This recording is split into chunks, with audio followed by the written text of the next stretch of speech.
ভালো, সে খুব সবই বুঝলাম, বাট তার মা ইন্টারভিউ দিচ্ছে কেন? এই এই বুড়ি মহিলাটা সবকিছুর মাঝখানে থাকে কেন? সে কি আলু যে সব তরকারির মধ্যে দিতে হবে?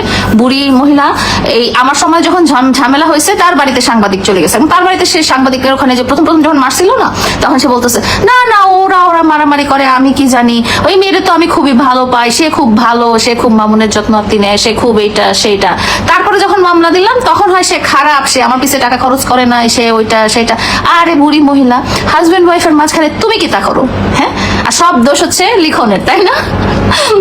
আমরা কি তোমার ছেলের বউ, যাকে তুমি বড়লোক দেখে সওদা করে আনোনি, যার কাছে তুমি বড়লোক দেখে কেনা বেচা করনি, হ্যাঁ, তাকে চিনতাম? আমাদের সাথে কি তার কোনো যোগাযোগ ছিল? তাহলে সবকিছুর মাঝখানে লিখন কেন হবে? তোমরাই আসছো, তোমরাই সব সময় আসছো, তোমরা আসছো, তোমরা ফায়দা নিছো, তোমরা চলে গেছো। আবার সাংবাদিক গ্রামে চলে গেছে, তার গ্রামের বাড়িতে চলে গেছে।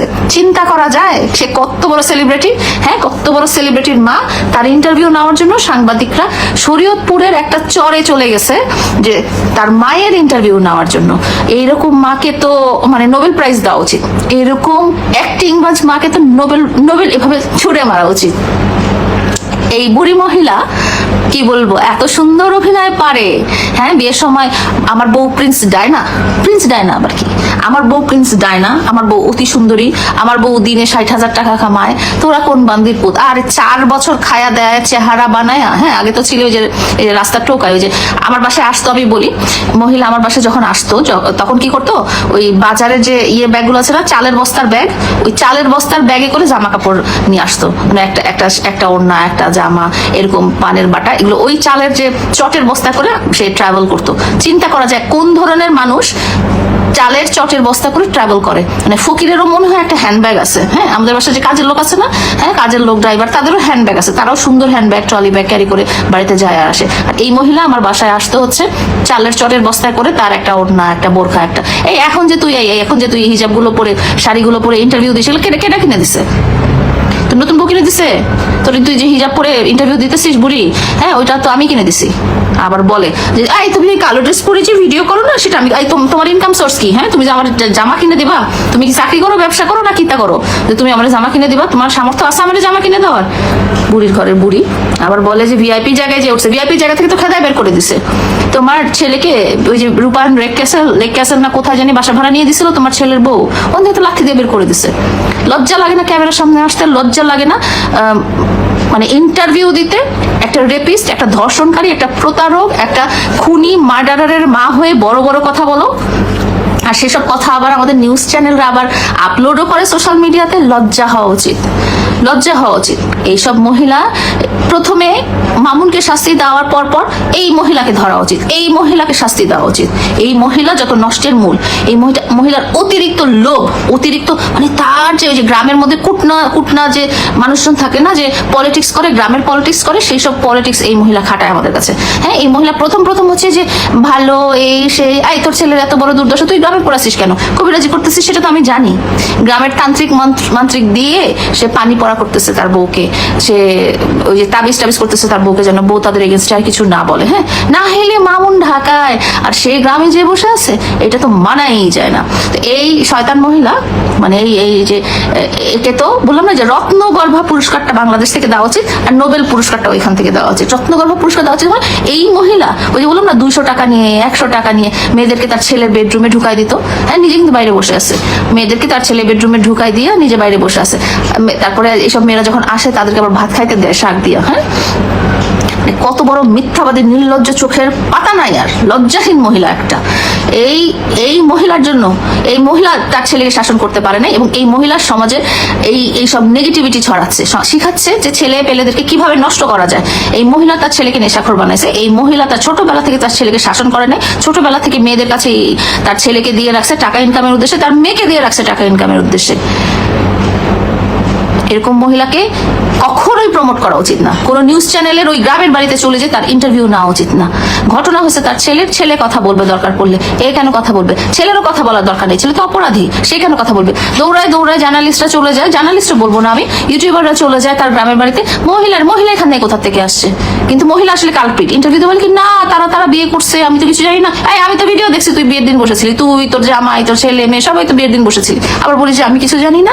কথা পাল্টে যাবে দেখবেন। এই যে আজকে যে স্টেটমেন্ট দিছে না সে সাংবাদিকদের কাছে, 2 দিন পরে এই মহিলারও কথা পাল্টে যাবে। তখন বলবে বিড়াল কামড় দিছে, নিজে নিজে পড়ে গেছে, নিজেরা মারামারি করছে। আমি কি জানি, তুই তো ওদের মাঝখানে ছিলি।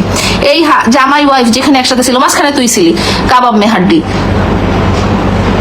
এরা প্রতারক। এই মহিলা না জানে হ্যাঁ কিভাবে টাকা, এই যে বলতো না যে মোহনা সেদিন আমি শুনলাম বলতেছে যে জমি ছাড়ানোর জন্য টাকা নিচ্ছে। এই জমি ছাড়ানোর জন্য টাকা তো তুই প্রথম থেকে আমার কাছ থেকে নিছিস। 60,000 টাকা দিয়ে তুই প্রথমে জমিটা ছাড়াইছিস, তারপরে তোদের একটা টিনের চালাঘর করা উচিত ছিল, সেখানে তুই ইটালিয়ান টাইলস মার্বেল এগুলো দিয়ে তুই বাড়ি বানাইছিস। হ্যাঁ বাড়ি বানিয়ে এখন বলিস কি আমার ছেলের টাকা দিয়ে।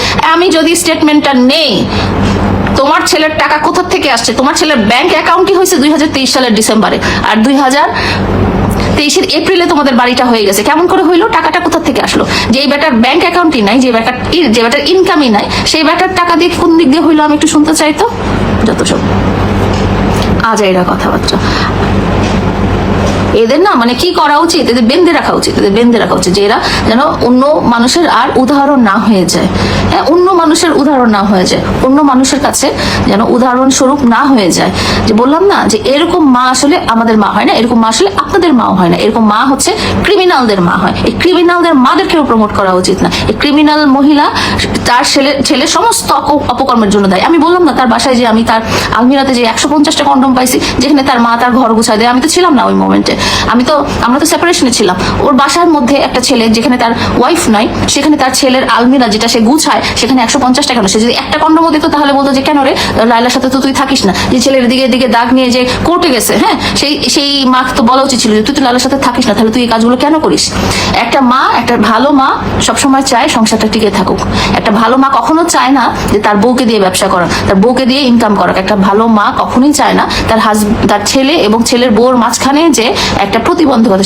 আজকে যদি বললাম না যে আজকে মামুনের যে দুর্দশা, তার জন্য 99% দায়ী হচ্ছে এই মা। তার জন্য 1% হচ্ছে সে নিজে ওই মায়ের দায়ভার থেকে নিজের আলাদা করে আছে। 99% খারাপ হচ্ছে তার মার জন্য।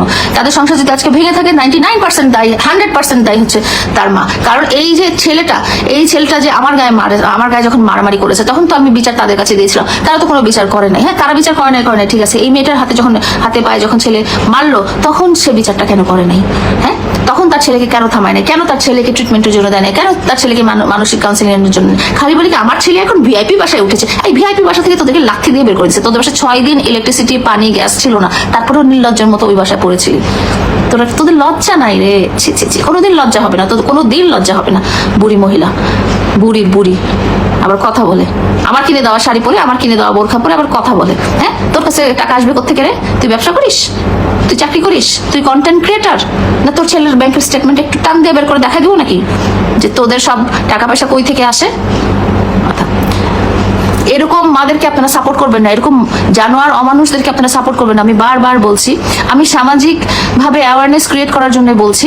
এই যে ইকরা নামের মেয়েটাকে 7 মাস প্রেমের বিয়ের নামে প্রতারণা করে তার মার কাছ থেকে 1.5 লাখ টাকা কামাই নিছে, এবং এই 1.5 লাখ টাকা কিন্তু ঢুকছে মামুনের মার বিকাশ অ্যাকাউন্টে, এবং আমার কাছে লিখনের কাছে সেটার প্রমাণ আছে। এবং সেই প্রমাণ নিয়ে যদি আমরা আদালতে যাই, মায়া করে তো এই মাটাকে ছেড়ে দিয়েছিলাম আমি, কিন্তু দেখলাম যে একে আসলে ছাড়া উচিত না। এই মাটা, এই বাপটা, এই বোনটা, এদেরকে আসলে ছাড়া উচিত না। এরা সংঘবদ্ধ প্রতারক চক্র, এদের শাস্তি অবশ্যই দরকার। লজ্জা ছাড়া মানুষ, মেরুদণ্ড ছাড়া মানুষ, অপরাধী, প্রতারক চক্র। এইসব প্রিন্স মামুনের মা সেলিনা বেগম, তার বাবা, তার বোন, এরা হচ্ছে সংঘবদ্ধ প্রতারক চক্র। সবার কাছ থেকে টাকা হাতিয়ে নেয়, সবাইকে কিন্তু মুহূর্তে ছেলে মেয়ে বউ বানায় ফেলে।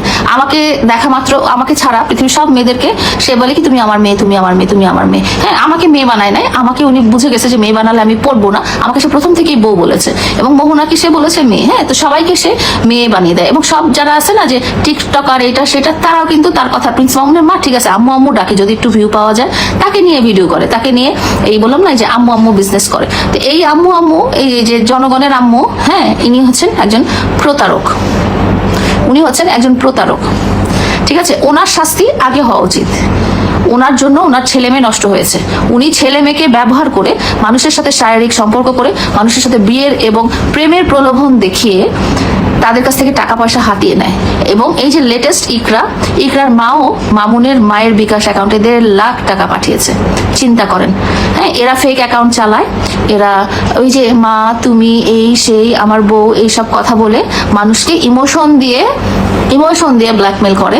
এবং তারপর এই যে মামুনের যে এত বড় ঘটনা, সেই ঘটনায় মহিলা দৌড় দিয়ে শরীয়তপুরে চলে গেছে কবিরাজি করার জন্য, তাবিজ কবজ করার জন্য। তো ওগুলো করতেছে আর কি মোহনাকে যাতে চুপ করে রাখানো যায়।